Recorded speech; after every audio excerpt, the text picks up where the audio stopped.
Rationing કાર્ડની દુકાને જાય, તું આમ ખોટું કરે છે, તું તેમ ખોટું કરે છે, ધમકાવે અને 2000 રૂપિયો નક્કી થઈ જાય એટલે દુકાન હારા મારી હાલવા મળે.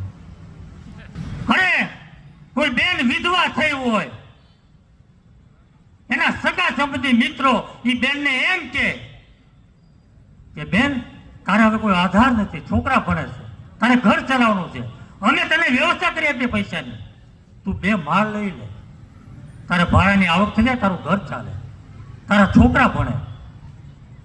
અને બેન 2 માળ લેતી હોય ને નથી 25,000 રૂપિયાની ઉઘરાણી કરી આવે. આવા હલકા લોકોને તમારે મત દેવા છે,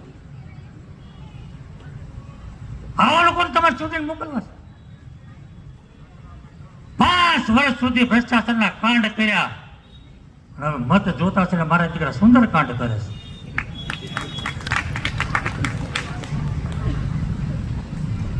રંગ બદલતા કાચિંડાઓને તમારે ઓળખવા પડે. અમારી તમામ માહિતીથી અપડેટેડ રહેવા માટે જોડાયેલા રહો ત્રિશુલ ન્યૂઝ સાથે.